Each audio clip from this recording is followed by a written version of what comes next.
साथियों, भारत में अंग्रेज और फ्रांसीसी दोनों थे और इन दोनों के चरित्र में अंतर कर लेना भी आवश्यक है। इस वीडियो में इन दोनों के चरित्र के बारे में ही मैं बात करूंगा। साथियों, फ्रांसीसी कौम शुरू से उच्च आदर्शों की उपासक रही है, किंतु अंग्रेज़ों और फ्रांसीसियों के चरित्र में आरंभ से ही बहुत बड़ा अंतर दिखाई देता रहा है। जब फ्रांसीसी समस्त संसार को स्वतंत्रता, समता और बंधुत्व का उपदेश दे रहे थे, ठीक उसी समय उनके पड़ोसी अंग्रेज इन सिद्धांतों के प्रचार को रोकने का भरसक प्रयत्न कर रहे थे। वजह यही थी कि इंग्लिस्तान के शासकों को साम्राज्य का और वहाँ के पूंजीपतियों को दूसरे देशों से धन बटोरने का काफ़ी चस्का पड़ चुका था। इंग्लिस्तान के साम्राज्य पिपासु शासकों और धन लोलुप पूंजीपतियों को इस बात का डर था कि यदि इस तरह के विचार संसार में फैल गए तो हमारी अपनी इष्ट सिद्धि में बहुत बड़ी बाधा पड़ेगी।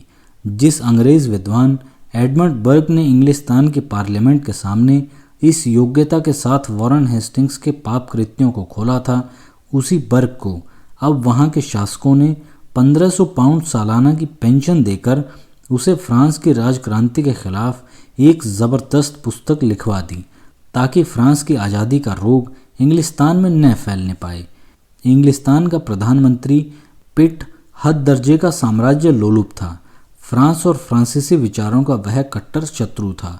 उसी की इच्छा अनुसार भारत का प्रत्येक अंग्रेज अफसर यहाँ के देसी दरबारों में फ्रांसीसियों, उनके देश और उनके विचारों को बदनाम करने की हर तरफ कोशिश करता रहता था।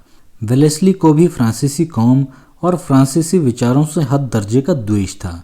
इसकी एक वजह यह भी बताई जाती है कि इंग्लिस्तान में वेलेस्ली ने एक फ्रांसीसी स्त्री अपने घर में रख रखी थी, जिससे वेलेस्ली के कई बच्चे हुए थे।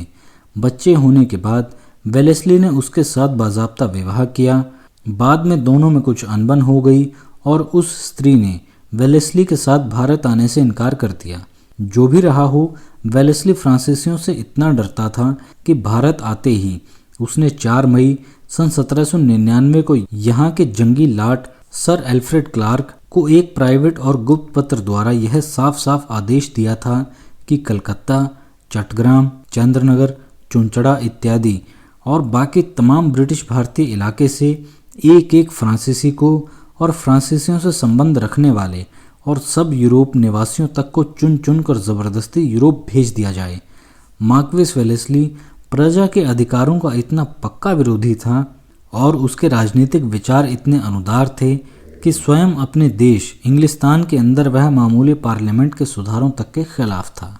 साथियों, पिट के समय तक आयरलैंड की एक अलग पार्लियामेंट होती थी। पिट ने इस उद्देश्य से कि आयरलैंड को इंग्लिस्तान के राज्य में मिला लिया जाए और इंग्लिस्तान के पार्लियामेंट के मातहत कर दिया जाए, जानबूझकर आयरलैंड में सशस्त्र विद्रोह खड़ा कर दिया था। प्रसिद्ध अंग्रेज विद्वान W.T. स्टेड ने उस समय के ऐतिहासिक लेखों से साबित किया है कि आयरलैंड का सन 1798 का विद्रोह ब्रिटिश सरकार का उकसाया हुआ था और आयरलैंड की स्वाधीनता छीनने के उद्देश्य से किया गया था। स्टेड यह भी लिखता है कि जिन उपायों से इंग्लिस्तान के शासकों ने आयरलैंड की स्वाधीनता छीनकर उसे इंग्लिस्तान के पार्लियामेंट के मातहत किया, उनमें एक उपाय आयरलैंड की स्त्रियों के साथ बेरोक टोक बलात्कार भी था। ये वे उपाय थे जिनके जरिए ब्रिटेन का नाम ग्रेट ब्रिटेन रखा गया था। वीडियो में सिर्फ इतना ही। फिर मुलाकात होगी। नमस्कार।